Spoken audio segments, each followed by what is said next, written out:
Hello everyone. Well, the second day of Blast Premier, the global finals, is just about to be over. EG and Fury are still playing at the time of recording, so I'm kind of watching that out of the corner of my eye. But I did want to go through some cool details, which is kind of what we're doing in this particular format. And I think what we'll go into is this nuke game between Team Liquid and Na'Vi. And instead of covering sort of the usual stuff, I wanted to cover something that is, again, pretty hard to catch in the middle of a game. But I think it's worth really noticing, and maybe you guys know this already, or maybe you don't. So for those of you who are not aware, let's just put it up to normal speed. And we'll take away the rooftop here. And actually, we're going to sort of catch this action a little bit in the middle of it. And what we're seeing here are just some pretty common grenades thrown into the A-bomb site early on for Team Liquid. This is the 27th round. And, you know, as you can tell down here at the bottom, they're going to win the next 4 rounds here. So I just wanted you to notice the grenades. There are some counter nades coming out. There are some early, you know, some smokes thrown in, or some molotovs thrown in there. And then they're going to wait around a little bit. They'll go back. They'll, you know, throw the casual grenades outside. And then up here we see Fallen. He's going to put in a molotov through the roof and some, you know, flashbangs to follow it with. And Grim is going to go fight. And all of these rounds are interesting to just, you know, analyze on their own.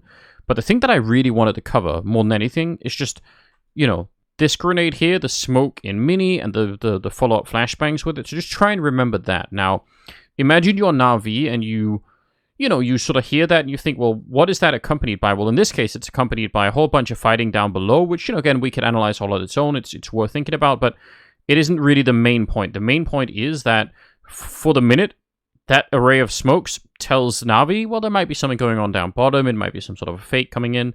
Now we're going to go to the next round, and we'll see very similar. Again, Fallen up on this roof, and he's going to be throwing, you know, similar grenades. He's just waiting for a little bit, and yeah, there we go. Again, the flashbangs to follow. This time they're going to come in, and they're actually, you know, they're just going to completely charge the bomb site. It's a really cool execute for a bunch of different reasons. I mean, for one thing, you can see how it forces Perfecto out on this side, and, you know, they're just so ready for it. It's just, like, the whole timing of this is really cool, and with the grenades followed up as well. I just really enjoyed this. But, so this time, those early grenades, though especially the Molotov for Fallen here, is not a sign that anyone is downstairs. Instead, it's just a straight-up A attack, which you would normally assume, maybe.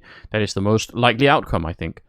And then we're going to go into it again here, and we see, you know, Molotov there in Mini. We're going to go a little bit further in. They're waiting around, giving us a little bit of time to wait with. Then we see the same grenades being thrown again back here. And this time, it's not even an A attack.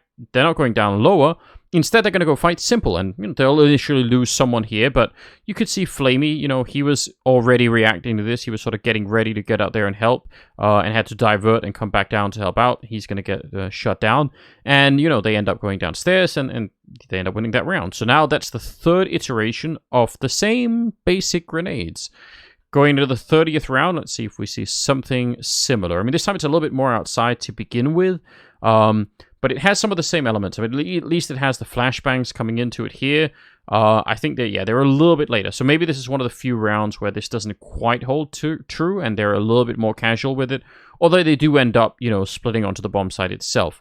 So all that this means is that it's very, very hard if you're Na'Vi in some of these later rounds here to exactly figure out. Let's go back and check the 23rd round, which I didn't actually check. Yeah, so here we go again. Fallen doing that same thing.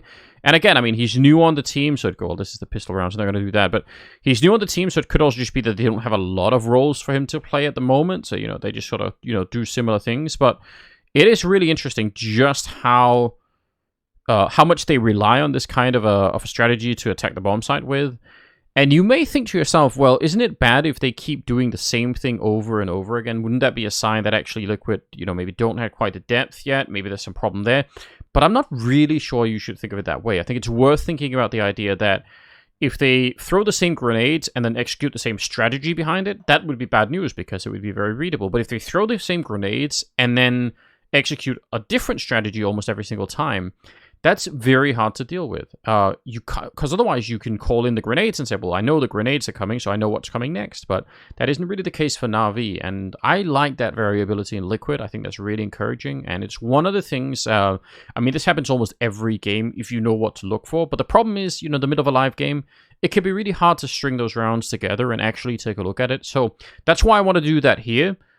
They could have done the same thing in the 30th round. That would have been, even more fun for my particular point. But I still think the point stands. And if you weren't aware of this kind of a game within the game, a meta game, then try and check it out in some of the upcoming matches that we're going to be watching here at Blast Premier, because it is really fun, and you'll understand more of the game if you didn't already know. Don't forget to go check out our website over at skybox.gg, of course, and sign up for the early access. Many people already been let in, and more to come. And thank you for watching, and share the video and all of the rest of it, and I will see you in the next video.